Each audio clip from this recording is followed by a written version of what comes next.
Hello friend, welcome to my YouTube channel. मैं आज आप लोग को यूपी नीट 2020 एडमिशन और सीट अलॉटमेंट के रिगार्डिंग एक महत्वपूर्ण इन्फॉर्मेशन देने की कोशिश कर रहा हूं, और जिसको आप अच्छे से समझिए, क्योंकि बाद में जब एडमिशन के टाइम पे आपको पूरी इन्फॉर्मेशन पता होनी चाहिए कि एडमिशन में हमें क्या करना है क्या नहीं करना है। क्योंकि लास्ट टाइम में अगर आपके पास एक भी इन्फॉर्मेशन की कमी है तो वहाँ पे आपको बहुत सारा घबराहट होती है और दिक्कत होती है। तो आप समझिए पहले बात को, और इस चीज़ों को आप नोट कर लीजिएगा कि एडमिशन में आपकी ये काफ़ी मददगार साबित होगा। ठीक है, तो सुनो, फर्स्ट ऑफ इन्फॉर्मेशन आपको दे दें सीट अलॉटमेंट की। तो सीट अलॉटमेंट की जो डेट थी वो 11th और 12th नवंबर को है। मतलब कि इसमें 11th नवंबर को आपकी पूरी लिस्ट लोड हो जाएगी, और 12th को आप अपनी एक प्रोफाइल से जो है सीट अलॉटमेंट का लेटर एक्सेप्ट कर सकते हैं। ठीक है, मतलब डाउनलोड कर सकते हैं। बट अभी 11th अभी तक का तो अभी सीट मैट्रिक मतलब कि जो सीट अलॉटमेंट का लेटर है वो अभी नहीं आया है। मे भी शाम तक आ सकता है, नहीं तो फिर 12th को आ जाएगा। ठीक है, 12th नवंबर को।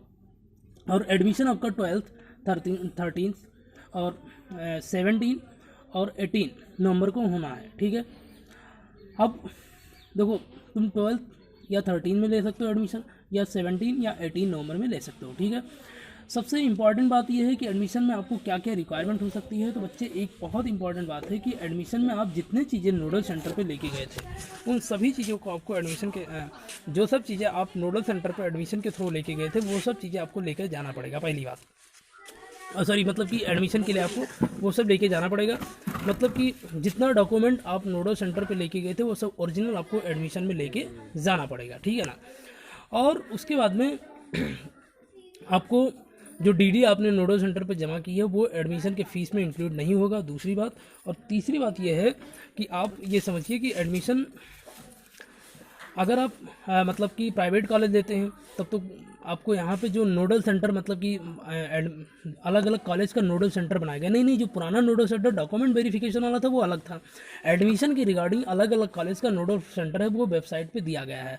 आप आसानी से वेबसाइट से डाउनलोड कर सकते हैं, और वो वेबसाइट है www.updgme.in, या फिर आप इस्तेमाल कर सकते हैं www.upneet.in पे। इस पर आप जाके यहाँ पे अलग अलग कॉलेज की, जैसे आपको कोई प्राइवेट कॉलेज मिला तो उस कॉलेज के रिगार्डिंग उसका नोडल सेंटर क्या है एडमिशन के लिए, वो आप नोडल सेंटर वहाँ से फाइंड करके उस नोडल सेंटर, हाँ, जो गवर्नमेंट कॉलेज होते हैं वही नोडल सेंटर प्राइवेट कॉलेज के एडमिशन के लिए बन जाते हैं। ठीक, तो उस नोडल सेंटर पे आप जाओगे और आप वहाँ पे क्या करोगे, अपनी डॉक्यूमेंट पूरा सबमिट करोगे। उसके बाद में जो फीस सबमिट करना है वो आप फीस सबमिट करोगे किस फॉर्म में, आपको डीडी बना के देना पड़ेगा। ठीक है, प्राइवेट के लिए तो मेनली आपको डीडी बना के यहाँ पे सबमिट करवाना पड़ेगा। और उसके बाद में जिसकी एडमिशन की जो और प्रोसीजर होते हैं वो सब आप कंप्लीट करके एडमिशन ले सकते हो। बट यहाँ पे क्या है कि जो गवर्नमेंट कॉलेज है, गवर्नमेंट के लिए, अब जो गवर्नमेंट कॉलेज है, गवर्नमेंट कॉलेज के लिए क्या है, आपको जो कॉलेज अलाउड हो वहाँ पे आप जाइए, पूरे डॉक्यूमेंट के लेके जाइए, और उसके बाद में उसका वहाँ पे डॉक्यूमेंट जमा करिए, एडमिशन प्रोसीजर जो है वो पूरा करिए, फीस भी वहीं पे जमा करिए। उसके लिए आप किसी प्रकार की कोई नोडल सेंटर पे भटकने की ज़रूरत नहीं है। ठीक है ना।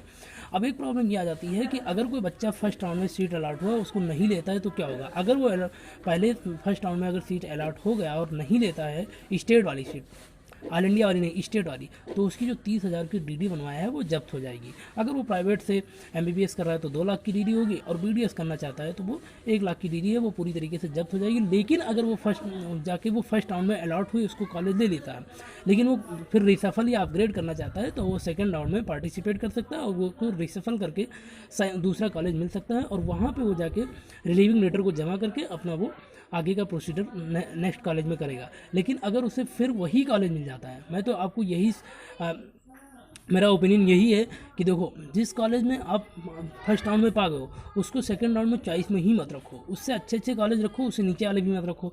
मिलने होंगे तो मिल जाएंगे, नहीं मिलेंगे तो आपका फर्स्ट राउंड वाला बिल्कुल एज यूजुअल पड़ा रहेगा, और वही आपकी सीट पहले से जो आपने एडमिशन कर ली थी वही अपना फिक्स रहेगा। और अगर कोई मिल जाता है तो ठीक है, अपना तो वहाँ पे जाके रिसफल कर लेना।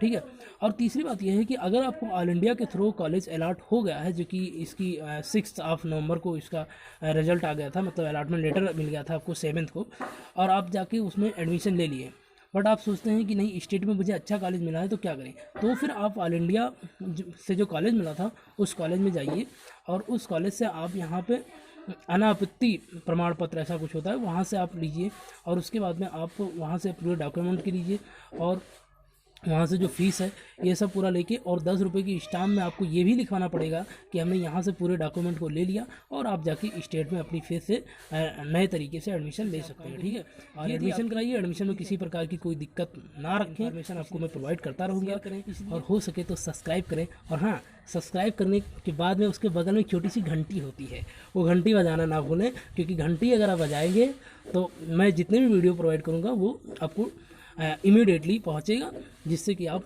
मेरे द्वारा प्रोवाइड की गई इन्फॉर्मेशन को आप प्राप्त कर पाएंगे और उसके रिगार्डिंग आप अपने आप को प्रिपेयर करके और आप MBBS या BDS जो भी आपका कोर्स है उसके लिए आप एडमिशन करा के अपने सपने को साकार करेंगे। All the best, future doctor, best of luck.